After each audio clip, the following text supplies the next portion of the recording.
What if I told you that one of hip-hop's most powerful moguls has been hiding a deadly secret for nearly 3 decades? A secret that connects him to the murders of 2 rap legends. Today we're diving into the allegations, the evidence, and the testimonies that paint a disturbing picture of Sean Diddy Combs. This isn't just gossip. This is based on insider accounts, FBI informants, and people who were there when it all went down. Let's start with a chilling warning that was issued years ago. Picture this. Diddy's in Brooklyn, right in the heart of where Biggie Smalls came from. But according to insiders, he's not safe there. This guy's life might be danger over here because people think that he has something to do with Pac. People think he has something to do with Biggie, and they right here in Brooklyn. You understand? It's right here in Brooklyn, and some of the people are still mad that he made making of the band walk to Brooklyn from, to get the cheesecake, and just around the corner from the cheesecake factory. So, juniors. So it might be some dumps. So y'all need to get him out here and ship him to Jersey because somebody gonna kill him over here. Those are good arguments, if you want to call it, but it's bullshit. He gonna get the same treatment no matter how much money he got. Did you catch that? People in Biggie's own neighborhood believe Diddy was involved, not just with Tupac's death, but with Biggie's too. The man he called his brother, the man who built Bad Boy Records with him. But why would anyone think that?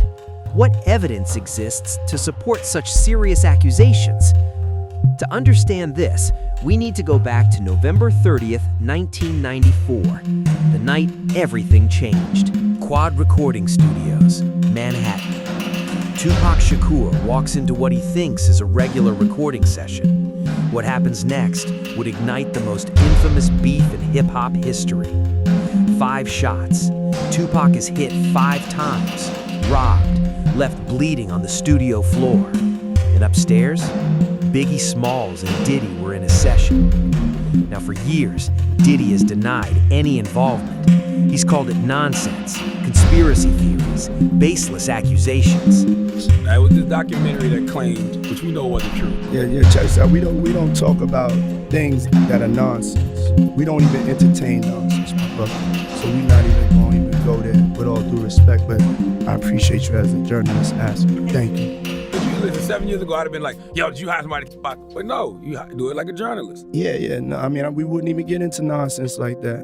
You know what I'm saying? It's nonsense. Which we never believed, by the way. Yeah, thank you. But Tupac, he had a very different story. Only they can answer that question. I have my own opinion, but I wouldn't slander their name like they did mine.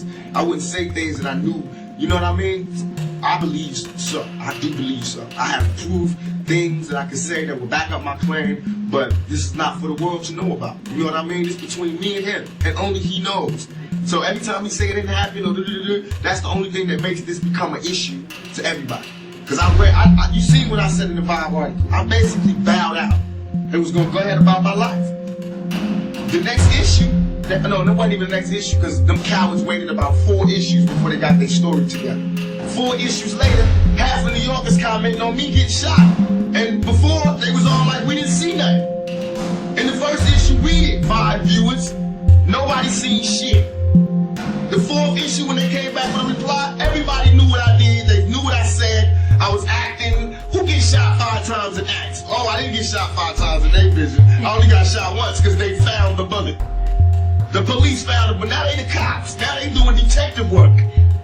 They found a bullet. Oh, you found the bullet, huh? So what is this other shit in me then? What was the doctors talking about? What? Can you explain these other holes in me? How'd I get gunpowder all over me? That insulted my intelligence. So yes, I did say Thug Life was there. Yes, I bowed out, all of that. But when they said that, they breathed new life in me. Tupac believed Diddy knew. He claimed to have proof, but he never got the chance to present it to the world. Why? Because less than 2 years later, Tupac would be dead. But here's where it gets deeper. According to sources close to the situation, Diddy wasn't just aware of the Quad Studios attack. He might have been there to witness it. In the interim of him being there to spy on Big, Jimmy Henchman told him that they finna teach Pac a lesson. Because Pac had owed him some money. So that's why he was up in the studio and was coming to the studio. Pac owed him some money. He was gonna work it off and get some money from doing a song with Lil Sean. And that's what that was about. But Pac was talking greasy to Jimmy Henchman, and Jimmy Henchman wasn't the type of dude that you talk greasy to, allegedly. Unless you 50 Cent. So Diddy knew what was gonna happen. He knew Pac was about to deal with, yeah. He was there to see it. He was there to see it. He wasn't only there to see Big them. When Jimmy Henchman told him that, he was there to see what's gonna happen to Pac. He was there for that. Because had he not been there for that, he would have went up there in the office, he would have went to the studio or the studio session with Big them. He would have went to that studio session with Big them. He knew what room Big them was in. He didn't do that. He was there to see what was gonna happen to Pac after Jimmy told him. And that's factual. Gene says this lines up with... Let that sink in. According to this testimony, Diddy allegedly knew Tupac was going to be attacked. He was supposedly there to watch it happen. Not to stop it, not to warn Pac, but to witness it. If this is true, it would mean Diddy allowed one of hip-hop's brightest stars to walk into an ambush. And it would explain why Tupac spent his final years accusing Diddy and Biggie of setting him up. Fast forward to September 7th, 1996, Las Vegas.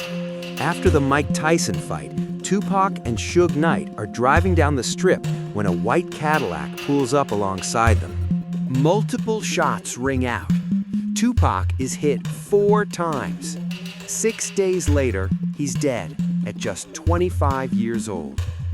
For decades, this was labeled a West Coast gang retaliation, random violence, wrong place, wrong time. But then, informants started talking, and what they revealed was explosive. Yeah, Kirk Burroughs, he also said that, he feels like, Diddy was behind Pac murder. Yeah. If Diddy played a part in that stuff, like he said, Kirk know where the money came from.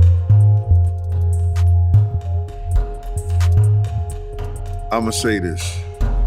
They tried to, if you talk about the Vegas trip and the whole 9 yards, Kirk said that he paid for people to drive out to Vegas. You know what I'm saying? He said he paid for people to drive out of Vegas. I was heavily with Bad Boy at that time. I don't remember that part of it. You understand? I don't remember that part of it. But if Kirk knew and he was paying for people to drive out to Vegas in the whole 9 yards, it's hard to hide $1 million, brother. You ain't going to cash that in the check cashing place. You signing that over to somebody. I said 1,000 times, and I'll say it 1,000 times again. Eric Von Zip showed me and my man Boom Dang, aka my man Slick, a check for $1 million. We don't know, and everybody trying to say, lying, talking about half of it got paid, 500. I don't know. I know when I asked him about, we asked him, do we ask? No, we didn't ask him. I know when he showed us a check and he walked away after he showed us the check for the $1 million, you understand? $1 million check. connected to people driving to Vegas right before Tupac's murder. And it wasn't just street rumors. The FBI had an informant. PPD's claim was an informant in 1997 who told investigators that Puffy had hired the Southside Crips to kill both Suge and Tupac, and that the Crip who was jumped at the MGM was in the group that had done the hit, and that they originally were going to do it at Suge's Vegas nightclub, but then decided to do it right away instead of waiting. This was exactly the same story that KPD told us a decade later. Very few people know that immediately after Tupac is shot and that white Cadillac is fleeing, one of the death row entourage, a guy named Alton McDonald, known as Buntry, chases after the Cadillac, and a second shooting takes place between the two vehicles. Alton McDonald's car is struck. In fact, within the Las Vegas files, there's a document that indicates that Alton McDonald's car had been struck by a bullet that night. Yeah. Let me repeat that. An FBI informant, way back in 1997, just months after Tupac's death, told federal investigators that Diddy hired the Southside Crips to carry out the hit. The same gang, the same story, years before it became public knowledge. But here's the twist that might have saved Diddy from prosecution. According to sources, Eric "Zip" Martin, who was supposedly the middleman, kept the money for himself. He even said that, like, in retrospect, that was probably the best thing that could have ever happened to Puffy. By Zip stealing the money, now Puffy isn't connected to that shit. Or else it would have been like a hire or something, you know what I'm saying? The FBI said that. So the FBI told you the He same was a thing? dirty monkey. Yeah. So the FBI told you that Zip kept that money. They said Zip's a dirty monkey. Everybody can cross you. You're the last one to know every fucking thing. Even lawyers, your friends, everybody can cross your ass. So, according to this account, Diddy allegedly put up $1 million for the hit. But his associate, Zip, stole the money and carried out the murder anyway. No wire transfer, no paper trail, just enough distance to avoid prosecution. But what about Biggie? 6 months after Tupac was killed, Biggie Smalls was murdered in Los Angeles. Same style, drive-by shooting, West Coast retaliation, or so they said. But remember that Brooklyn warning? People believed Diddy was involved in Biggie's death too. Why would he kill his own artist? Some investigators theorized it was the ultimate cover-up. Remove the one person who knew what really happened, become the sympathetic mogul who lost his best friend, and profit from Biggie's legacy for decades, which is exactly what happened. Look, these are allegations. Diddy has denied everything and has never been charged, but the testimonies are on record. The FBI had informants, and with his current legal troubles, more people are talking. 2 legends are dead, questions remain unanswered, and one man built a billion-dollar empire on their legacy. So what do you think? Drop your thoughts below, subscribe for more deep dives into hip-hop's darkest secrets. The truth is out there.